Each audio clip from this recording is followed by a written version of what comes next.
Morning after one of these nights, the eagles. Alright, I am at the Savannah National Wildlife Refuge here outside of Savannah. Basically, it kind of borders right on Savannah and South Carolina. And this is the first alligator I have seen.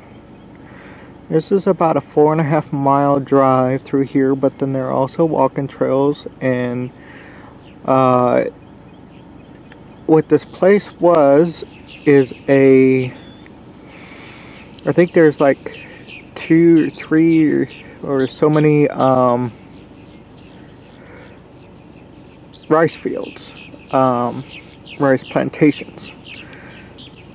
And after they had gone away, the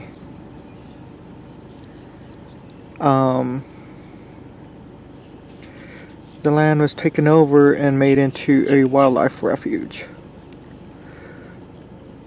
And it is a national wildlife refuge, so it is federal. I was just trying to see if that was an alligator there or not, but this one here is still there, right there. Sorry, it's a little shaky. I tried to find my tripod, and I found it, but I found the piece that I have to use to mount things to the tripod. So anyway, that is one alligator. The bummer about this camcorder is, but I knew when I bought it, is it does not have a pause for the recording. But as far as I can see here in this direction and back over here to the highway, I don't know if you can see those vehicles over there or not. I can't remember how many miles or how many acres or whatnot this refuge is, but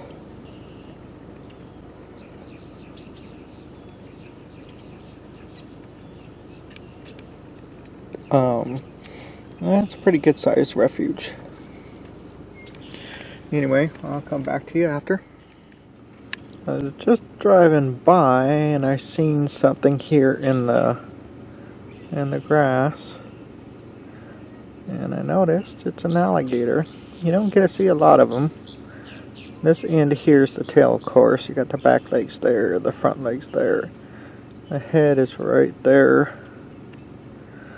But anyway, I moved here 6 years ago this month, and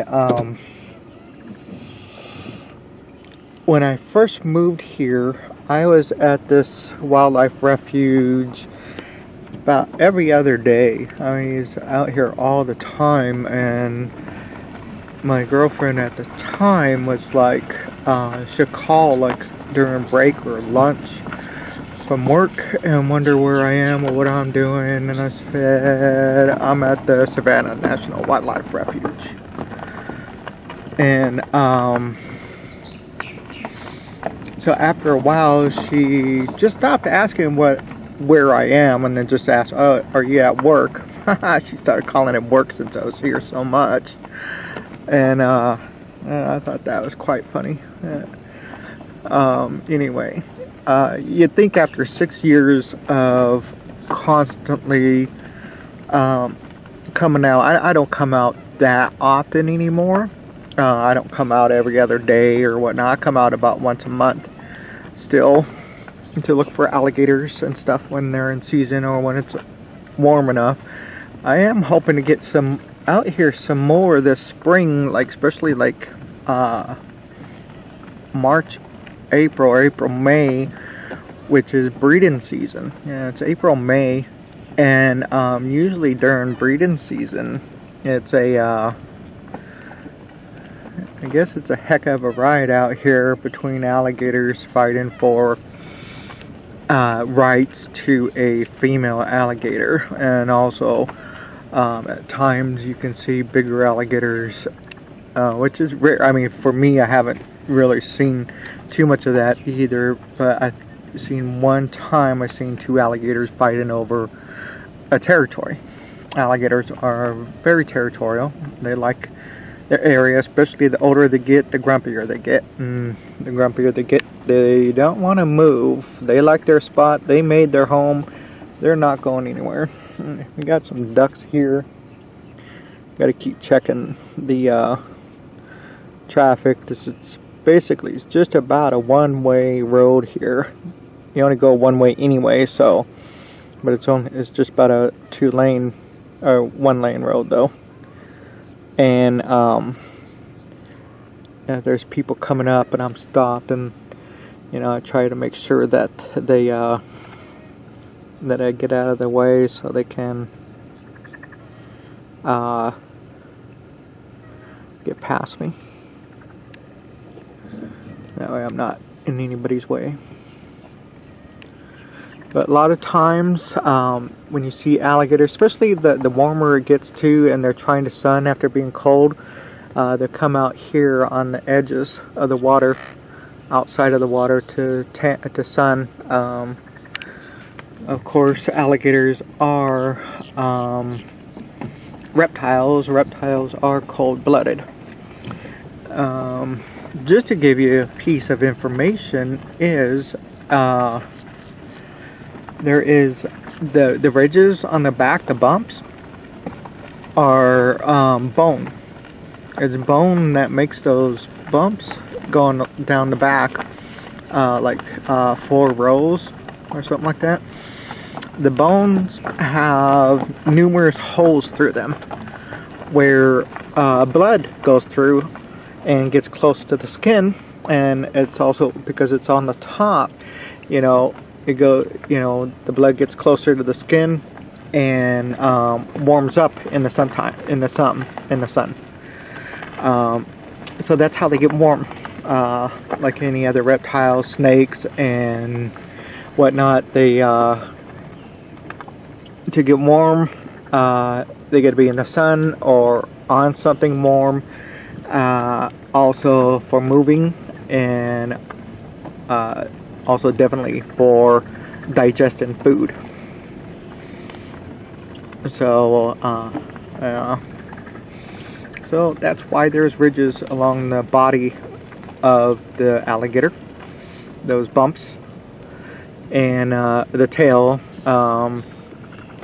That's just to keep symmetry and continuously, or I don't know a word for that. I'm not a very good wordsmith, but anyways, it's just to make it pleasing to the eye that it looks like the ridges are still going down, all the way down. You know what I mean? Oh, look at these ducks. These ducks have white bills.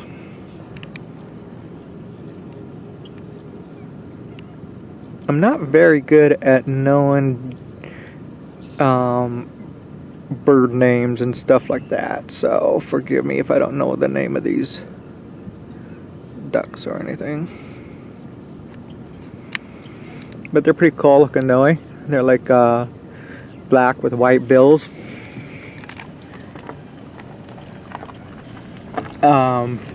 Actually, I'll keep this rolling here a little bit, and then I'll shut it off again. Like I said, I can't pause, so I will have to stop it and then get to the next one. And then when I download all this onto the computer to edit and stuff, I gotta stitch all the pieces back together. So I do wish it had a pause button and whatnot, but it's not completely a necessity. It's just kind of a let's make Charles work more than what he actually has to. Okay, now I'm gonna show you this, which is actually pretty cool. Like I said, that these used to be rice plantations. I think there's like 3 or 5. I'm sorry, I can't tell you the exact number. It's been a little while since I've learned this. But these here are the canals and stuff that they use to raise and lower water. Like here would be the paddy, and here's the canal. So there's a way that they raise and lower these things, and it allows water to go underneath and to flood a field for the rice. Because as you know, rice, or you may not know, but I watch this on TV. I like documentaries. Rice grows underwater, but the leaves of it still is out of the water. So it's kind of like a, this looks like, sorry, I'm trying to hold it still.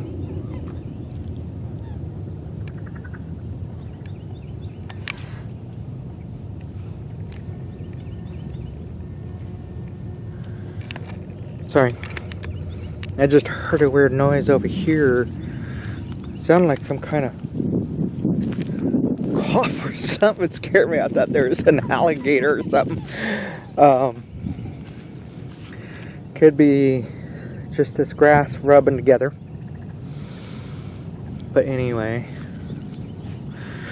so this was all rice paddies, rice plantations.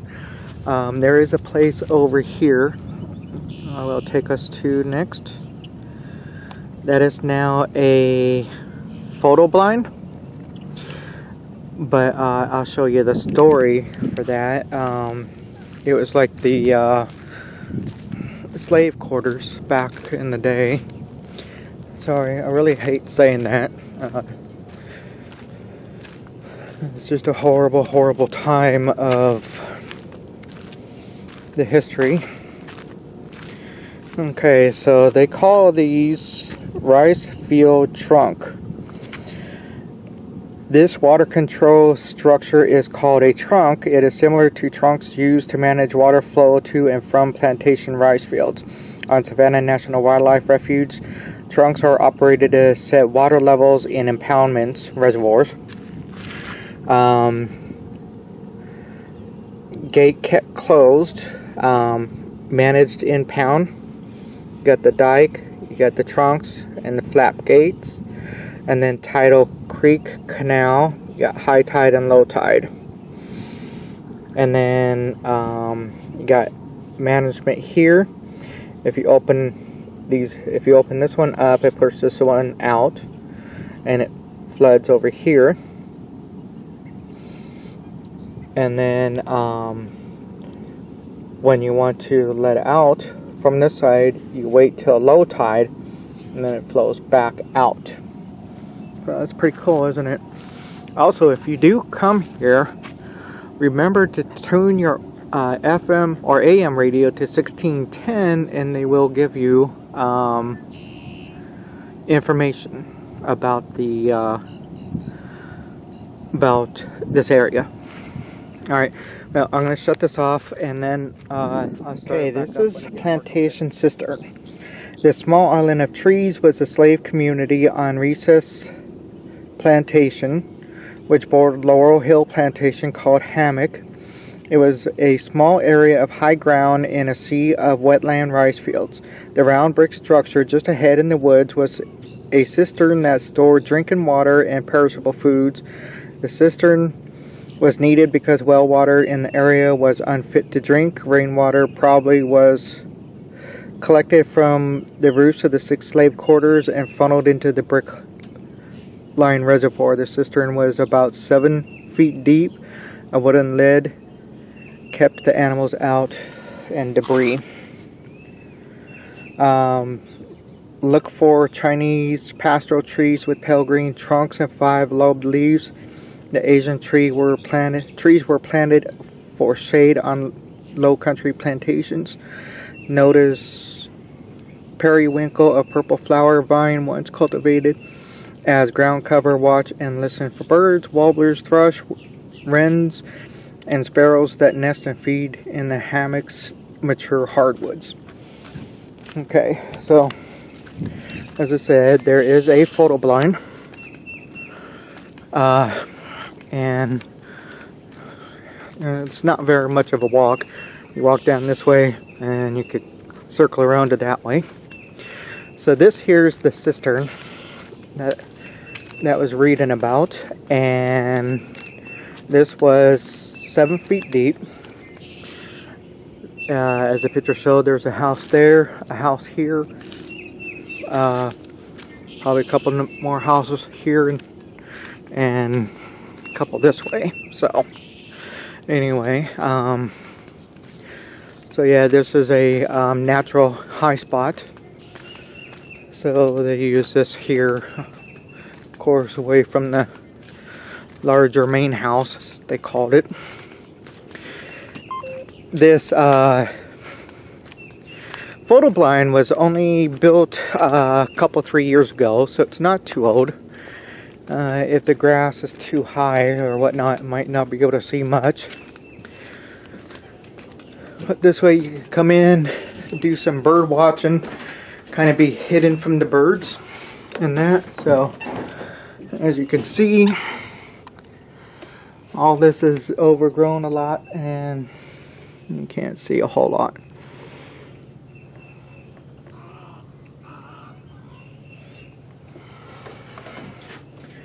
There is a hawk. I just seen a hawk.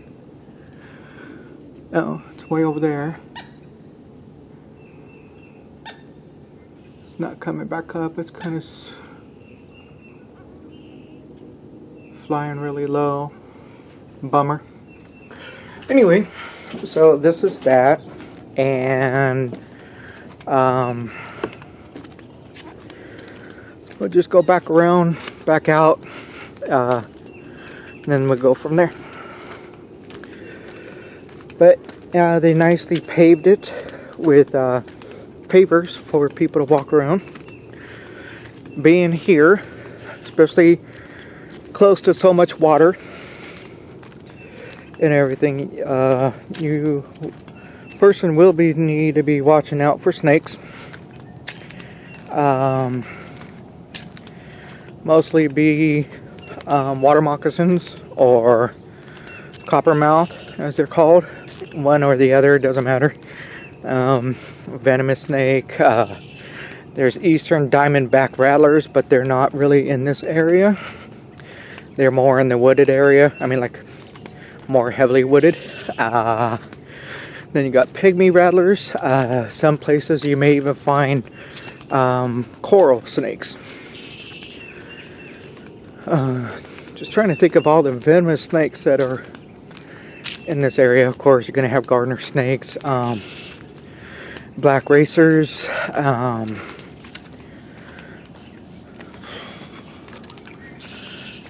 that kind of thing.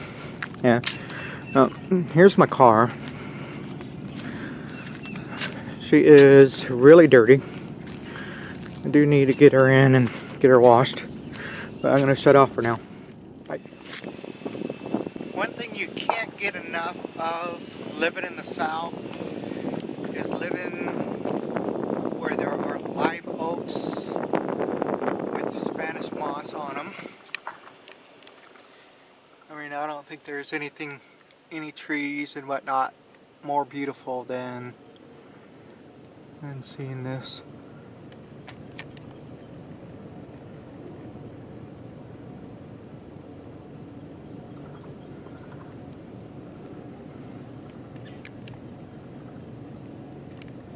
It's just beautiful.